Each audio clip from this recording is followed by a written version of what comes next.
Welcome to BA career YouTube channel. आप सभी का स्वागत है आपके अपने यूट्यूब चैनल बीए करियर में। आज के वीडियो के माध्यम से बीए फिफ्थ सेमेस्टर सोशियोलॉजी के पेपर 1 के चैप्टर 2 से रिलेटेड बहुत सारे ऑब्जेक्टिव टाइप के प्रश्नों पर आज के वीडियो के माध्यम से हम चर्चा करने वाले हैं। और आपको बता दूं, ये प्रश्न ऐसे हैं जो कि आपकी परीक्षा में हूबहू पूछे जाने वाले हैं। तो आप इससे पहले पेपर 1 चैप्टर 1 की वीडियो देख चुके होंगे। चैप्टर 1 में हमने लगभग 18 से 19 प्रश्नों को आपको बताया था। ठीक इसी प्रकार से आज की वीडियो के माध्यम से हम 20 से अधिक ऑब्जेक्टिव टाइप के प्रश्नों पर चर्चा करने वाले हैं और उसको समझाने का भी प्रयास करूंगा। चैप्टर नंबर 2 में आपको क्या पढ़ना है, फ्रांस की क्रांति से रिलेटेड जो प्रश्न होंगे उनको जानेंगे, औद्योगिक क्रांति से रिलेटेड जो प्रश्न होंगे उसको समझेंगे, और फ्रांस की क्रांति और औद्योगिक क्रांति से समाजशास्त्र का उद्भव किस भांति होता है इसको जानने का प्रयास हम लोग यहाँ पर करेंगे। तो आइए देखने का प्रयास करते हैं कि कौन कौन से प्रश्न आपकी परीक्षा में पूछे जा सकते हैं। ठीक है, उन्हीं पर हम चर्चा कर लेते हैं। आपको बता दूं कि यूरोप में क्रांति होती रही है और शुरुआत से आप देखते हैं पुनर्जागरण का सिलसिला होता है। चाहे ज्ञानोदय की बात करें तो आप देखते हैं कि सोशियोलॉजी का भी उद्भव उसी क्षण हो रहा था। सोशियोलॉजी हालांकि बाद में आई 1838 में, लेकिन उससे पहले आप देखते हैं कई प्रकार की क्रांतियां होती हैं और जिससे राजनीतिक, सामाजिक, आर्थिक कई प्रकार के परिवर्तन होते हैं। ठीक है, यहाँ तक कि सामाजिक दशाएं, आर्थिक दशाएं, राजनीतिक दशाएं, इन सभी में भी परिवर्तन होता है। ठीक है, फ्रांस की क्रांति 1789 में होती है और फ्रांस की क्रांति विश्व की महानतम घटनाओं में से एक गिनी जाती है। आपको बता दूं कि इसके फलस्वरूप क्या हुआ, संपूर्ण विश्व जो है वो एक प्रकार से उसका चिंतन स्तर जो है वो बदल जाता है। लोग विश्व में आप देखते हैं विश्व बंधुत्व की बात करते हैं। स्वतंत्रता, समानता और बंधुत्व का नारा जो है इस युद्ध में चलने प्रारंभ होता है। ठीक है, कई सारी चीज़ें हैं, इसके बारे में चर्चा करने का प्रयास करेंगे। फ्रांस की क्रांति के प्रभाव में क्या हुआ, व्यक्तिगत स्वतंत्रता में वृद्धि होती है। इसके अलावा आप देखते हैं राजनीतिक समानता को मान्यता मिलती है, जनता की संप्रभुता मजबूत होती है, राष्ट्रवाद का उद्भव होता है।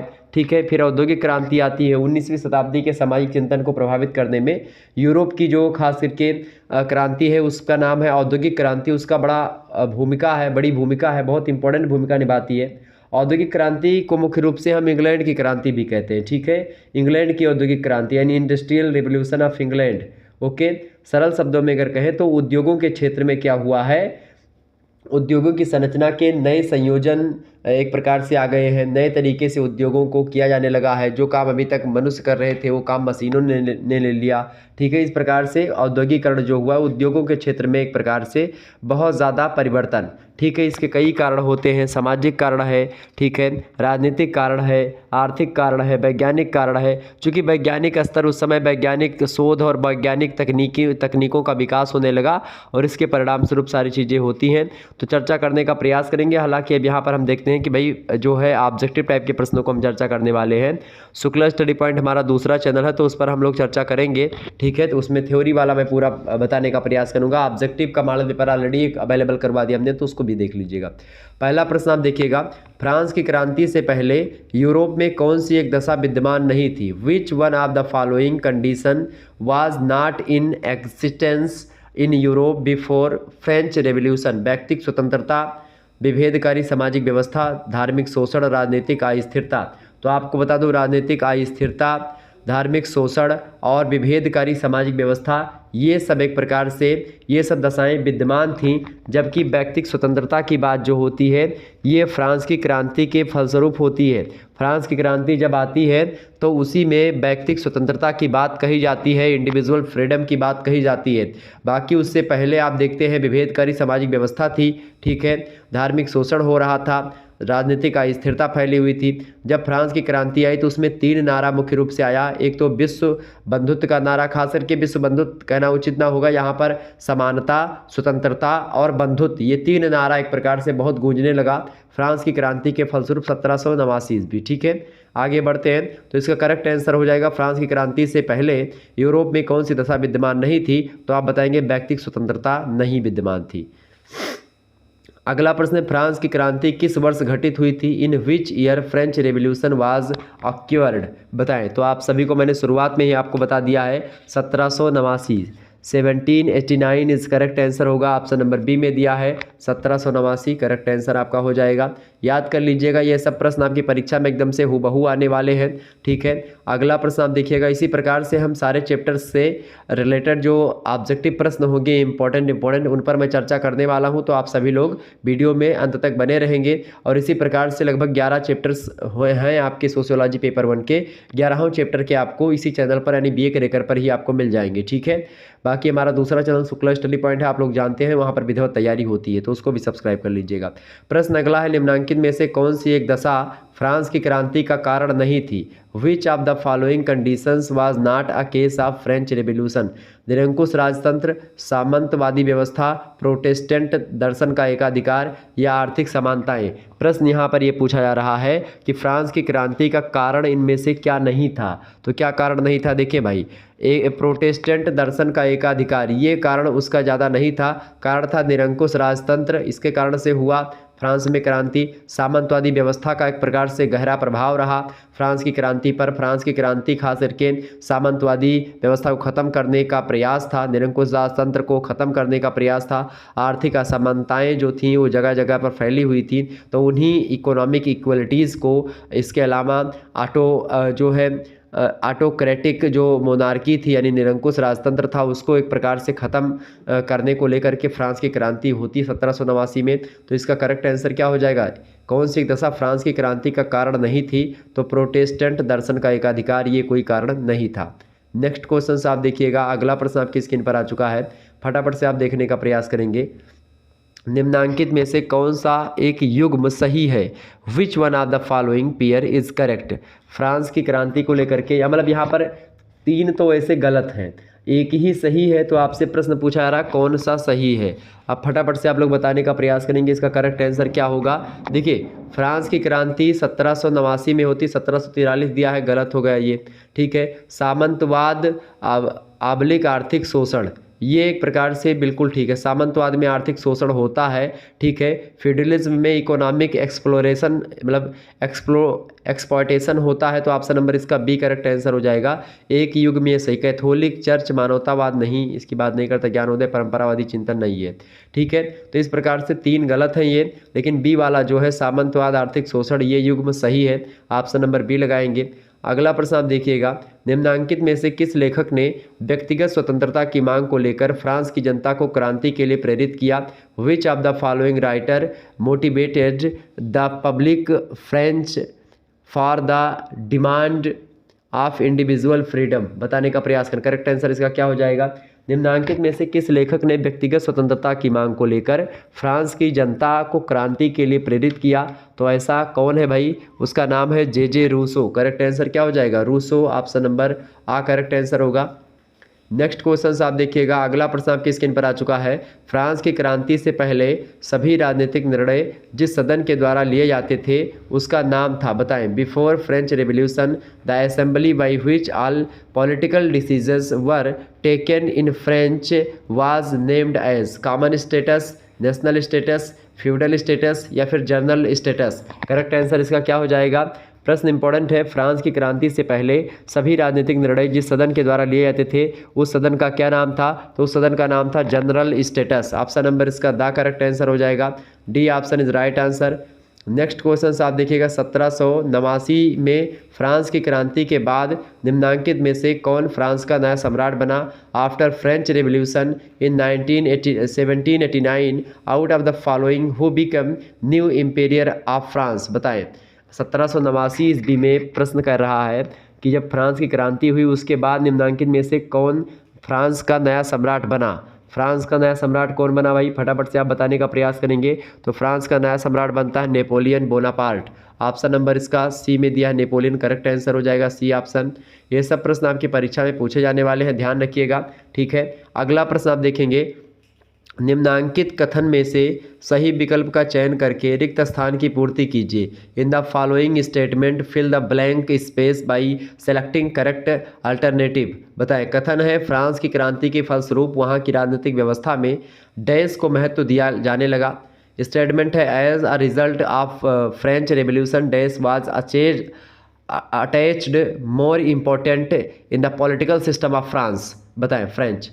करेक्ट आंसर क्या हो जाएगा? फ्रांस की क्रांति के फलस्वरूप वहाँ की राजनीतिक व्यवस्था में किसको महत्व दिया जाने लगा? बताएं।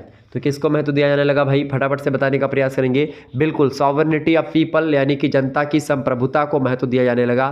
तो यहाँ पर क्या भरेंगे? जनता की संप्रभुता। फ्रांस की क्रांति के फलस्वरूप वहाँ की राजनीतिक व्यवस्था में जनता की संप्रभुता को विशेष महत्व दिया जाने लगा। Okay, option number B correct answer होगा। अगला प्रश्न आपकी स्क्रीन पर आ चुका, परीक्षा में आने वाला प्रश्न है। फ्रांस की क्रांति को समझना वास्तव में 19वीं शताब्दी के बौद्धिक इतिहास को समझना है। यह एक स्टेटमेंट है। ये किसने किया कहा? The understand French revolution is virtually an understanding of intellectual history of 19th century. Who said it? Bogardus, Karl Marx, Abraham Lincoln, Leo Gershoy. Correct answer इसका क्या हो जाएगा? तो इसका करेक्ट आंसर होगा, फटाफट से आप लोग बताने का प्रयास करेंगे। इसका करेक्ट आंसर क्या होगा भाई? इसका करेक्ट आंसर क्या हो जाएगा? इसका करेक्ट आंसर होगा आपका ऑप्शन नंबर सा, लियो गर्साय।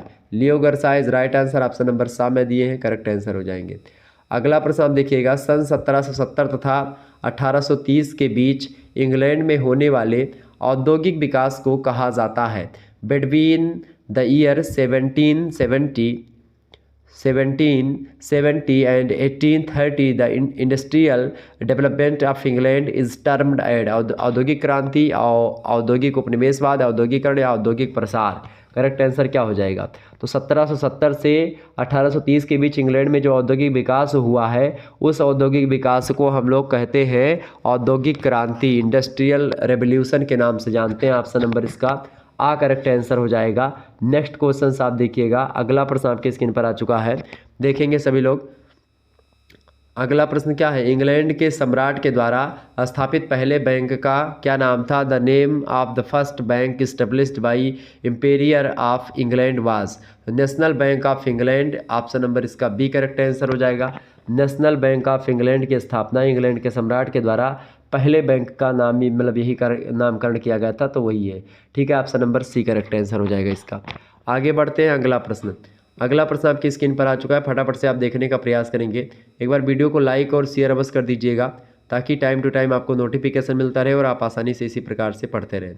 चलें, अगला प्रश्न है, निम्नांकित में से किस एक दशा को इंग्लैंड की औद्योगिक क्रांति का आधार माना जाता है? Which of the following condition is regarded as the basis of industrial revolution of England? राजनीतिक स्थायित्व, मानवतावादी दर्शन, खनिज भंडारों की प्रचुरता या श्रम विभाजन में वृद्धि। कौन सी ऐसी दशा है जिसको इंग्लैंड की औद्योगिक क्रांति का आधार माना जाता है? तो कौन सी दशा है भाई? वो है राजनीतिक स्थायित्व, पॉलिटिकल स्टेबिलिटी। ये औद्योगिक क्रांति का आधार माना जाता है। ऑप्शन नंबर इसका आ करेक्ट आंसर हो जाएगा। अगला क्वेश्चन आप देखिएगा, 19वीं शताब्दी के आरंभ में वाटरलू का युद्ध निम्नांकित में से किन दो देशों के बीच लड़ा गया था? बहुत इंपॉर्टेंट युद्ध है वाटरलू का युद्ध, 1815 में होता है। In the beginning of 19th century the battle of Waterloo was fought between which of the, बताएं। 19वीं शताब्दी के आरंभ में वाटरलू का युद्ध निम्नांकित में से किन दो देशों के बीच लड़ा गया? फटाफट से आप बताने का प्रयास करेंगे। तो किन दो देशों के बीच में वाटरलू का युद्ध लड़ा गया था? बिल्कुल करेक्ट आंसर आप सभी लोग सोच रहे हैं, बिल्कुल फ्रांस और इंग्लैंड के बीच में लड़ा गया था। ऑप्शन नंबर इसका सा करेक्ट आंसर हो जाएगा। नेक्स्ट क्वेश्चन आप देखिएगा, अगला प्रश्न आपकी स्क्रीन पर आ चुका है। इंग्लैंड की औद्योगिक क्रांति की अवधि में निम्नांकित में से विभिन्न घटनाओं का कौन सा एक जोड़ा सही है? बताएं। During the period of industrial revolution of England which of the following pair indicating various centre events in is correct? बताएं। जॉर्ज चतुर्थ वाटरलू की लड़ाई, जॉर्ज तृतीय पार्लियामेंट में श्रमिक वर्ग को प्रतिनिधित्व, महारानी विक्टोरिया औद्योगिक सुधार, बैलेट अधिनियम 1872 मतलब 1872 श्रमिक संघों को मान्यता। प्रश्न है कि इंग्लैंड की औद्योगिक क्रांति की अवधि में निम्नांकित में से विभिन्न घटनाओं का एक मतलब कौन सा एक सही जोड़ा है? एक सही जोड़ा कौन सा इनमें से भाई? तो इनमें से जो सही जोड़ा है वो है महारानी विक्टोरिया के समय में आर्थिक सुधार हुआ। ऑप्शन नंबर इसका सा करेक्ट आंसर होगा। अगला प्रश्न आप देखिएगा, निम्नांकित में से किस एक दशा को इंग्लैंड की औद्योगिक क्रांति का अंतर्राष्ट्रीय प्रभाव कहा जाएगा? बताएं। Which one of the following condition shall be regarded as an international effect of individual revolution of England? बताएं। कौन सी एक दशा है जिसको इंग्लैंड की औद्योगिक क्रांति का अंतर्राष्ट्रीय प्रभाव कहा जाएगा? इंग्लैंड में पूंजीवाद का विकास, या मध्यम और श्रमिक वर्ग की शक्ति में वृद्धि, या ब्रिटिश पार्लियामेंट में श्रमिकों का प्रतिनिधित्व, या अति उत्पादन से उत्पन्न बेरोजगारी। करेक्ट आंसर इसका क्या हो जाएगा? अंतर्राष्ट्रीय प्रभाव, इंग्लैंड की औद्योगिक क्रांति का अंतर्राष्ट्रीय प्रभाव इनमें से किसे कहा जाएगा? तो किसे कहा जाएगा भाई? मध्यम और श्रमिक वर्ग की शक्ति में वृद्धि होती है। ऑप्शन नंबर इसका बा करेक्ट आंसर होगा। अगला प्रश्न आप देखिएगा, निम्नलिखित में से कौन एक इंग्लैंड की औद्योगिक क्रांति का परिणाम है? विच one of the following is a result of industrial revolution of England? बताएं तो कौन सा करेक्ट आंसर हो जाएगा? मतलब इसका परिणाम क्या है औद्योगिक क्रांति का? उपनिवेशवाद का उन्मूलन, या फिर उपनिवेशवाद का उन्मूलन, या फिर सामंतवादी व्यवस्था की स्थापना, या फिर श्रमिक आंदोलनों का आरंभ, या आर्थिक असमानताओं में कमी। तो इसका करेक्ट आंसर क्या हो जाएगा? श्रमिक आंदोलनों का आरंभ, beginning of labour movements. Option number सा करेक्ट आंसर हो जाएगा। नेक्स्ट क्वेश्चन आप देखिएगा, निम्नलिखित में से प्रश्न बड़ा ही इंपॉर्टेंट है। प्रश्न क्या है भाई? प्रश्न है, निम्नलिखित में से किसने फ्रांस में समाजशास्त्र के उद्भव और विकास में योगदान दिया? Out of the following who contributed in the emergence and development of sociology in French? Simmel, Weber, Pareto, या फिर दुर्खीम? करेक्ट आंसर क्या हो जाएगा? फ्रांस में समाजशास्त्र के उद्भव और विकास में योगदान किसने किया? किसने किया भाई? बिल्कुल करेक्ट आंसर आपका है Durkheim is right answer, Emmanuel Durkheim. Next question आप देखिएगा, यूरोप में समाजशास्त्र का उद्भव मूल रूप से किस दशा का परिणाम माना जाता है? The emergence of sociology in Europe is basically regarded as the consequence of which of the following conditions? नया बौद्धिक चिंतन, सामंतवादी व्यवस्था, समाजवादी व्यवस्था, या उपनिवेशवादी शासन? करेक्ट आंसर इसका क्या हो जाएगा? बिल्कुल नया बौद्धिक चिंतन। ये यूरोप में समाजशास्त्र के उद्भव का मूल दशा मानी जाती है, खास करके new intellectual thought. Next question आप देखिएगा, अगला प्रश्न आपकी स्क्रीन पर आ चुका। फटाफट से एक बार वीडियो को लाइक और शेयर अवश्य कर दीजिएगा। प्रश्न अगला है, समाजशास्त्र की संस्थापित परंपरा में किसने सबसे पहले सामाजिक क्रियाओं के अध्ययन के लिए व्याख्यात्मक बोध की पद्धति प्रस्तुत करी? In the classical tradition of sociology who for the first time presented the method of interpretative understanding to study social action? बताएं, Karl Marx, Max Weber, Herbert Spencer, या फिर जॉर्ज सीमेल? करेक्ट आंसर क्या हो जाएगा? तो समाजशास्त्र की संस्थापित परंपरा में किसने सबसे पहले सामाजिक क्रियाओं के अध्ययन के लिए व्याख्यात्मक बोध की पद्धति प्रस्तुत करी है? तो उनका नाम है मैक्स वेबर। करेक्ट आंसर हो जाएगा option number B, Max Weber. Next question आप देखिएगा, प्रश्न है, themes and perspective in Indian sociology, ये एक पुस्तक का नाम है। इस पुस्तक के लेखक कौन है? तो इस पुस्तक के लेखक है D.N. धनागरे। ऑप्शन नंबर सी में दिए हैं, करेक्ट आंसर हो जाएंगे। इस प्रकार से आप लोगों ने लगभग कई प्रश्नों को जान लिया, जो कि आपकी परीक्षा की दृष्टि से बहुत महत्वपूर्ण है। सेकंड चैप्टर में आप लोगों ने सेकंड चैप्टर के लगभग सभी प्रश्नों को जान लिया। फ्रांस की क्रांति से रिलेटेड प्रश्नों को जान लिया। ऑब्जेक्टिव टाइप के मोस्ट इंपॉर्टेंट औद्योगिक क्रांति यानी इंग्लैंड की औद्योगिक क्रांति से बनने वाले प्रश्न और समाजशास्त्र के उद्भव से रिलेटेड प्रश्न। अब जो तीसरा चैप्टर होगा, उस तीसरे चैप्टर में हम लोग चर्चा करेंगे अगस्त कॉम्ट के बारे में। ठीक है, किसके बारे में चर्चा करेंगे? अगस्त कॉम्ट के बारे में चर्चा करेंगे। ठीक है, अगस्त कॉम्ट का जन्म कब हुआ था? 1798 में इनका जन्म होता है। 1857 ईस्वी में इनकी मृत्यु हो जाती है। बात ध्यान रखिएगा। प्रत्यक्षवाद का सिद्धांत इनका बड़ा फेमस सिद्धांत है। 3 स्तरों का सिद्धांत इनका बड़ा फेमस है। समाजशास्त्र के जनक भी कहे जाते हैं। ये फ्रांस के विचारक हैं, ये बात भी आप ध्यान रखिएगा। फादर ऑफ सोशियोलॉजी तो कहा ही जाता है इनको, ये सब ध्यान रखिएगा। ओके, तो हम चर्चा करने का प्रयास करेंगे। 1838 ईस्वी में इन्हीं ने यानी अगस्त कॉम्ट ने सबसे पहले समाजशास्त्र को सोशियोलॉजी कहा था। उससे पहले उसको सामाजिक भौतिकी के नाम से जाना जाता था। तो ये सारी चीज़ें मैं चर्चा करूँगा चैप्टर नंबर 3 में। तो चैप्टर नंबर 3 से बनने वाले प्रश्नों पर जल्दी हम चर्चा करेंगे। चलिए फिर मिलते हैं हम नेक्स्ट वीडियो में। तब तक के लिए जय हिंद, जय भारत। आप सभी का बहुत बहुत धन्यवाद। हमारे से जुड़ने के लिए इसी प्रकार से अपना प्यार हमेशा बनाए रखिएगा। Good night, I love you.